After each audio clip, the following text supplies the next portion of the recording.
At the end of the hall, there was a little booth, such as you sometimes see near escalators for obtaining transfers to other lines. Bags were piled up around it, reinforced here and there with massive iron plates. One of the patrolmen was taking the cover off an extremely formidable-looking type of weapon, and the other was sitting in the booth. On it was mounted the very searchlight that was shining upwards, but no damper, no barrier here, and not even a trace of one. The steps of the escalator began right behind the booth, leading up to the surface. That was where the beam of the searchlight struck, anxiously probing from wall to wall, as if trying to find something in the pitch darkness, but only picking up some kind of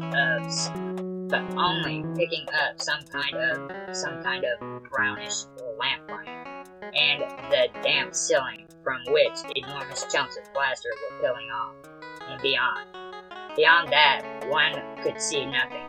Suddenly, everything fell in place. For some reason, here the metal damper that usually separated the station from the surface was missing. It was missing both from the platform and from above. Paveletskaya was a direct contact with the outside world, and its residents found themselves under constant threat of attack. They breathed contaminated air, drank contaminated water, which is probably why it tasted so strange.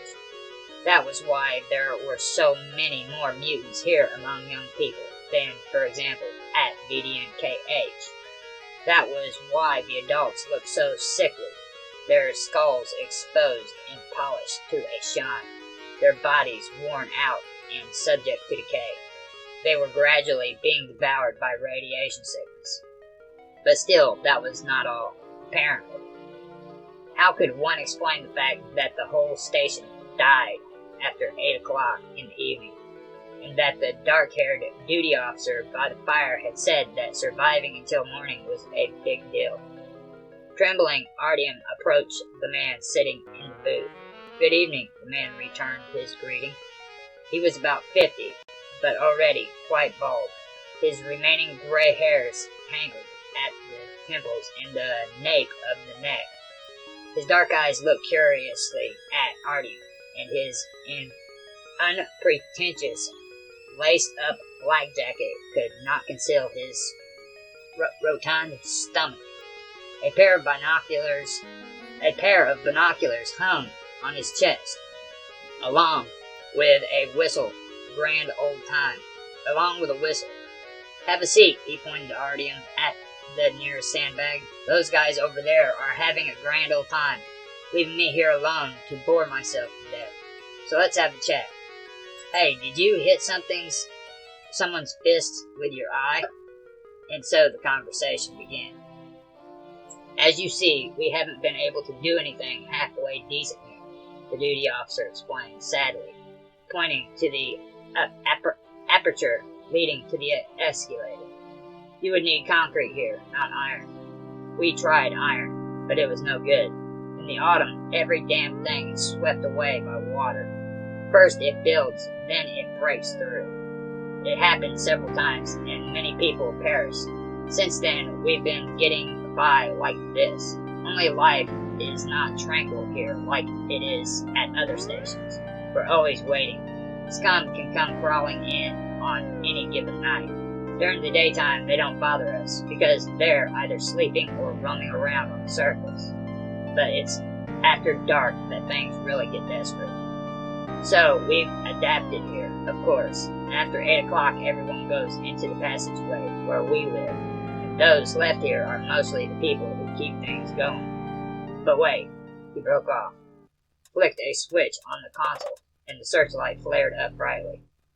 The conversation continued only after the white beam had scoured all 3 escalators, moved along the ceiling and the walls, and finally died out. "Up there," pointing towards the ceiling, the duty officer lowered his voice, "is Paveletskaya railway station. At any rate, it used to be there. A godforsaken place. I don't even know where its tracks have gone. Only that right now something horrible is going on up there.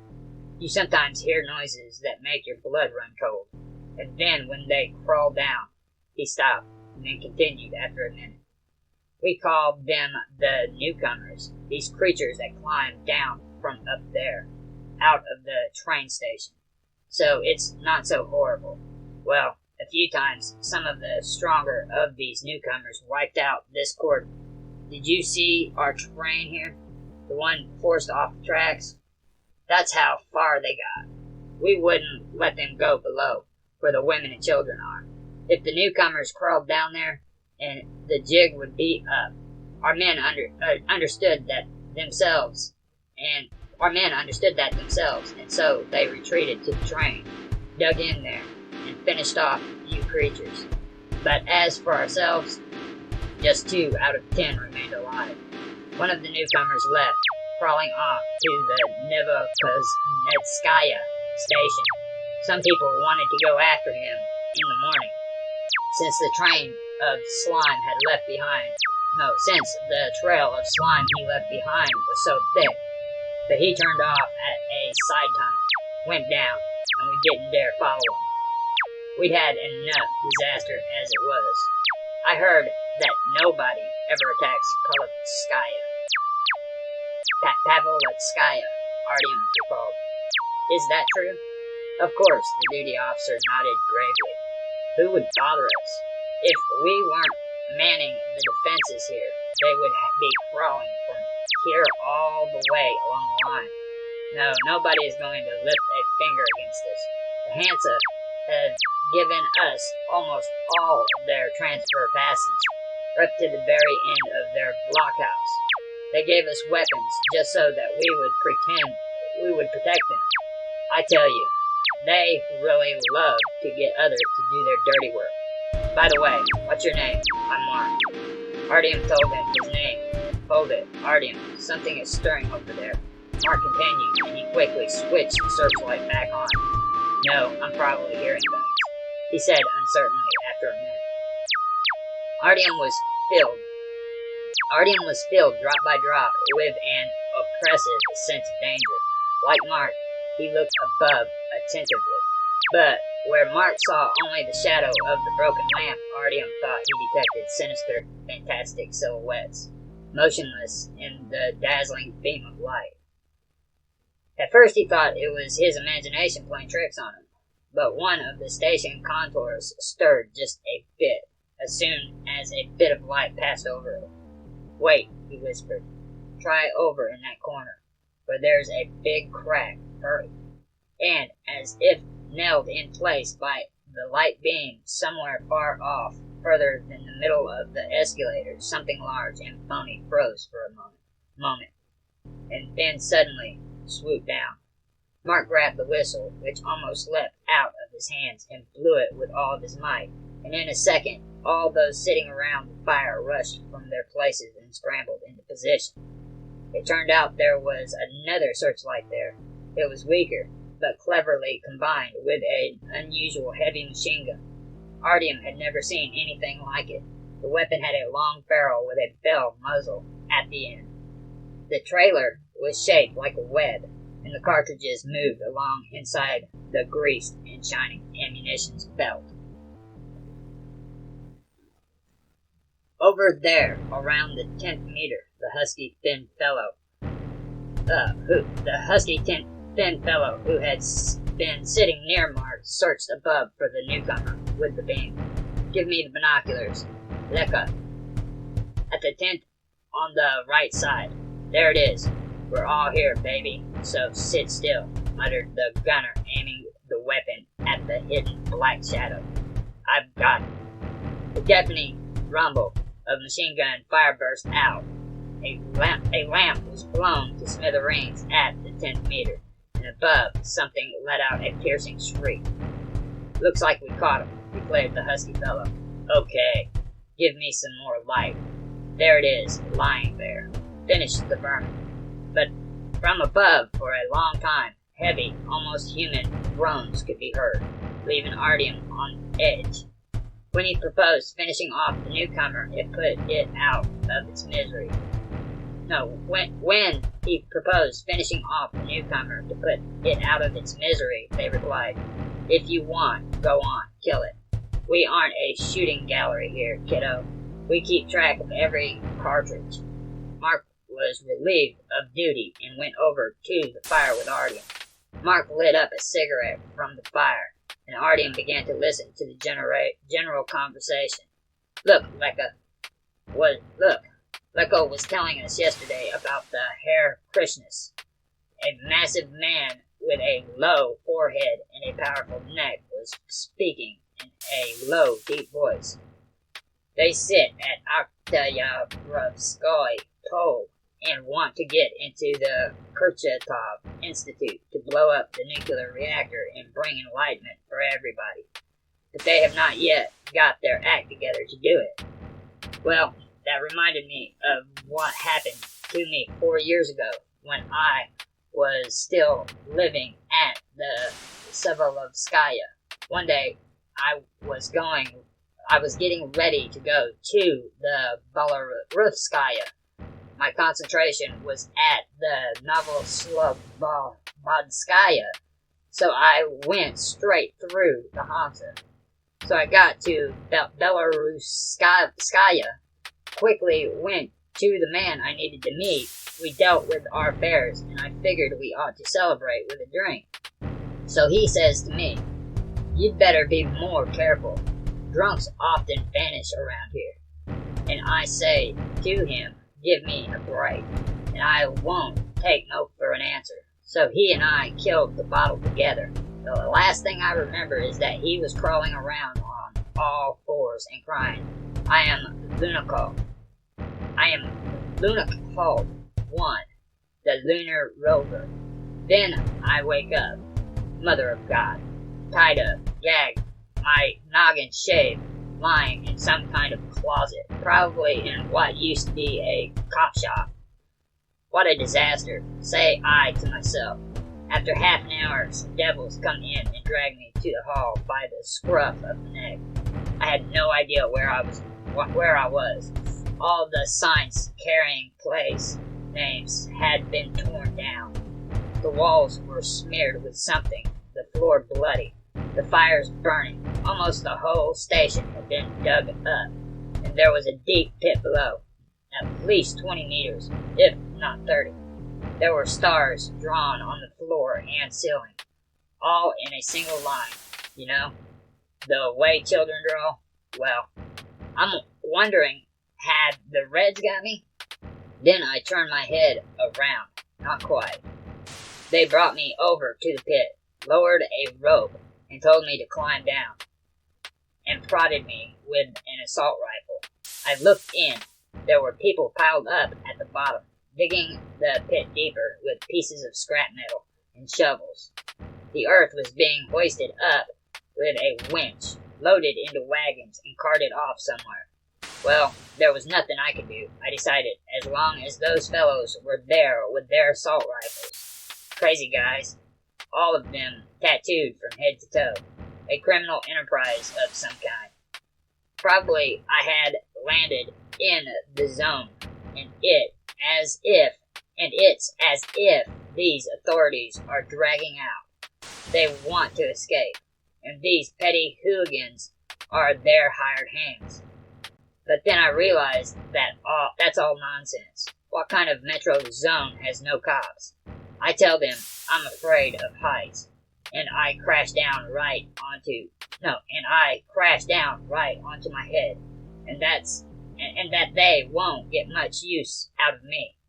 They conferred among themselves and set me to work loading wagons with dirt, and had been brought up from below. Scumbags cuffed me, chained me, and now they expect me to load their wagon. But still, I couldn't figure out what they were doing. The job, to put it mildly, was not an easy one. I was lucky, he shrugged his gigantic shoulders, but there were some weaker guys there. So whenever someone collapsed into the dirt, the skinheads would pick him up, drag him off to the stairway. Would pick him up and drag him off to the stairway. Then I went past one time, and I took a look. They had one guy there, a real blockhead. The type who used to stand in Red Square, where the heads rolled, and he had a good-sized axe stuck in him. There was blood everywhere. The heads were impaled on poles. I nearly puked. No, I think to myself, I'd better get out of here before they kill me and make me into a stuffed animal. Okay, and who was it? The husky fellow who sat by the searchlight interrupted impatiently. I asked the man I was loading with, "You know who? Satanists? Get it?" They decided, "You see, that the end of the world has already come, and the metro is the gate to hell." And he said something about a circle or something. I don't remember. "Gateway," the gunner corrected him. Okay, so the metro is the gateway to hell, and hell itself is a little bit deeper down. And the devil, you see, is waiting there for them. They just have to reach it, so they're digging. It's been 4 years since then. Maybe they've already hit bottom. "And where is it?" the gunner asked. "I don't know. By God, I don't know. Well, I sure got myself out of there. I threw myself onto a wagon while the guard wasn't watching, and sprinkled some dirt over me. I rolled along somewhere for a long time.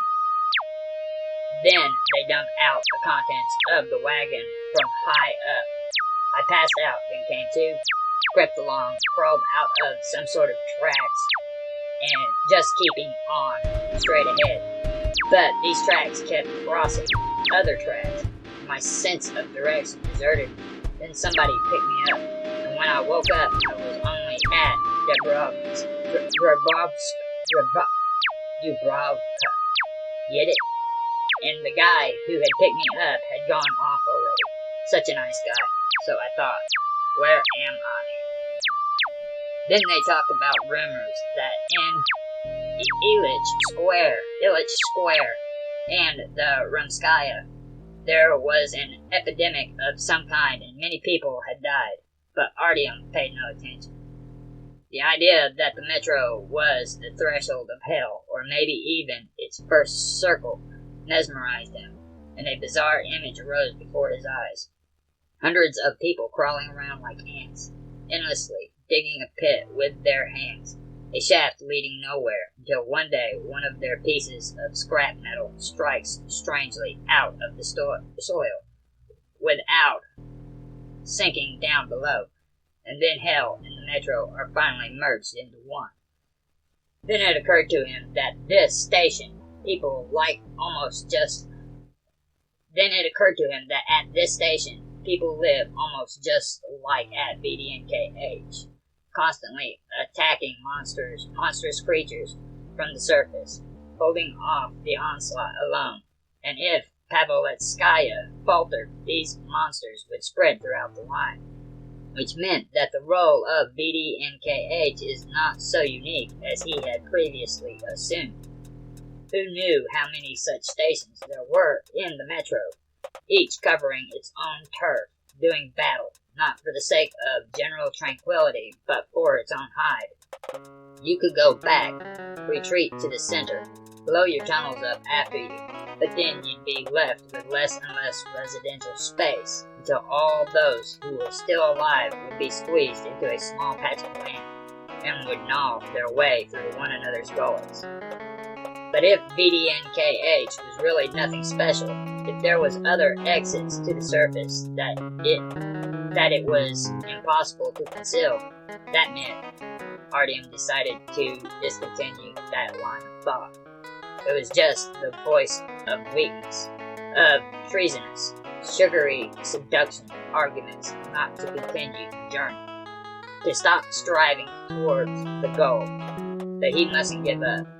That was a dead end. To distract himself, he resumed listening to the others' conversation.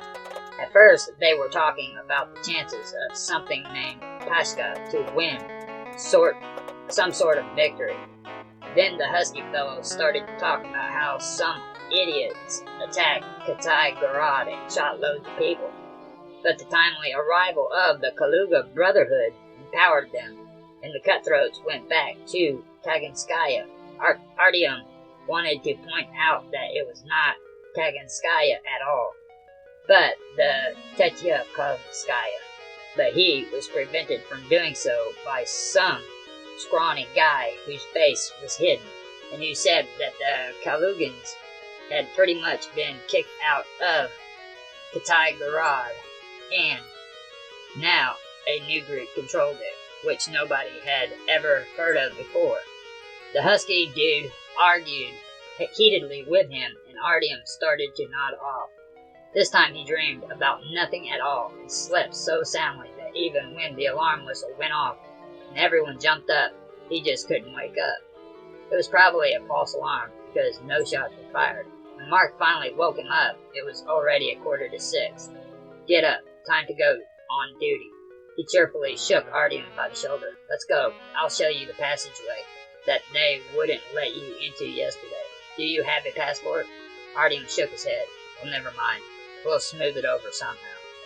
Mark promised, and indeed, after a few minutes, they were already in the passage, and the security officer whistled the go-ahead, obligingly fondling 2 cartridges.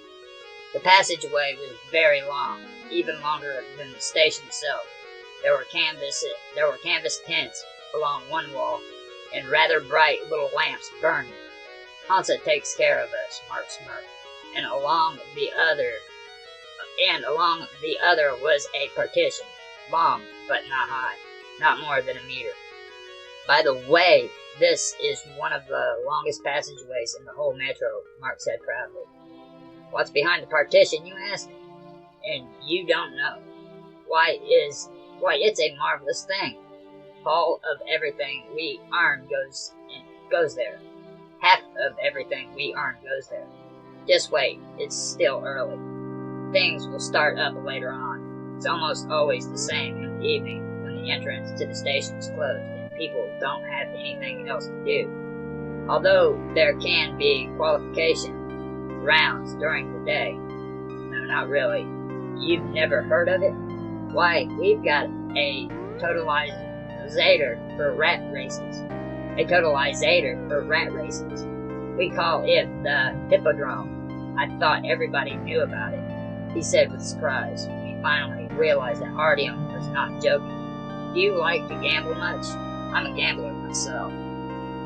Artyom was certainly interested in watching races, but had never been fanatical about it. Besides, now, having slept so long, a storm cloud of guilt was growing and darkening over his head. He couldn't wait until evening. He couldn't wait until evening, couldn't wait at all. He had to get moving. Too much time had already been wasted. But the way to Polis led through Hansa, and right now there was no way of getting there. "I probably can't stay here until evening," said Artyom. "I have to go to Polyanka." "But then you'll be going across Hansa," said Mark, with a frown. "How are you going to get across Hansa if you have no visa and no passport either?" "I can't help you there, my friend. But wait, let me throw out an idea. The chief of Paveletskaya, not our Paveletskaya, but the one on the ring, is a great fan of these races. His rat pirate is a favorite. He comes here every night with a security detail and full lighting. How about wagering yourself personally against him?" "But I haven't got anything to wager with," Artyom objected. "Wager yourself as a servant, or if you want, I'll wager you." Mark's eyes sparkled with excitement. "If we win, you get a visa. If we lose, you'll get there just the same, although, of course, it will be up to you how to get out. Is there an alternative?" Artyom did not like the plan. It seemed somehow shameful to sell himself into slavery, and once more to lose himself to a rat totalizer. He decided to try to get Hansa some other way. For a couple of hours he hung around some stern border guards in dappled gray uniforms. They were dressed exactly like those at Prospect Farm, trying to strike up a conversation with him. But they kept mum. they kept mum. After one of them contemptuously called him One Eye, that was unfair because his left eye had already begun to open, although it still hurt like hell, and told him to buzz off. Artyom finally abandoned that fruitless effort of started looking for the most sinister and suspicious people at the station. The weapon and drug trader, anyone who might be a contraband runner, but no one wanted to convey Artyom to Hansa in exchange for his automatic weapon and his lamp. Evening came on, and Artyom met it with white despair, sitting on the floor of the passageway and wallowing in self-flagellation. Around this time, the passage became more lively. The adults were returning from work, having dinner with their families. The children were making an uproar until time to go to bed, and finally, after the gates were locked, everyone poured out of their stalls and tents towards the racecourse. There were lots of people here, at least 300. Finding Mark in such a crowd was no easy job. People were betting on how Pirate was running, whether Pushka would beat him just for once, mentioning various nicknames and other runners, but these two evidently had no competition. The important rat owners approached the starting position, carrying their well-groomed pets in little cages. The chief of Pavlovskaya Ring was nowhere to be seen, and Mark also seemed to have disappeared from the face of the earth. Artyom was even afraid that he was on patrol again today and wouldn't come. What in the world would he do then?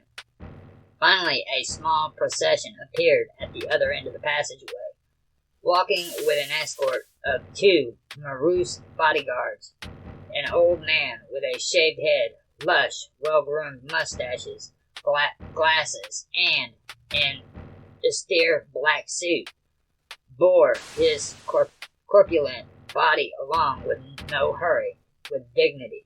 One of the security guards held a cushioned red velvet box with a latticed wall, in which something gray was thrashing about.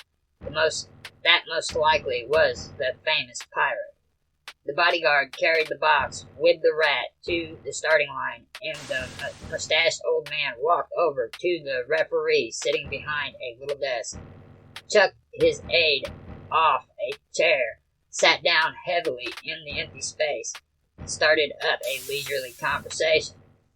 The second security man stood nearby, his back to the wall, legs spread wide, and with his hands on the short black automatic hanging around his chest.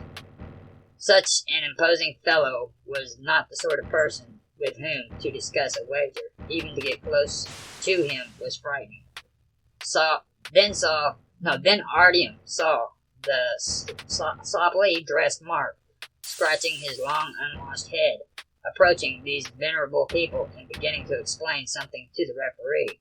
From that distance, all he could hear was an intonation, but he could certainly see that the mustached old man at first flushed with indignation, then grimaced arrogantly, finally nodded with displeasure, took off his glasses, and started to clean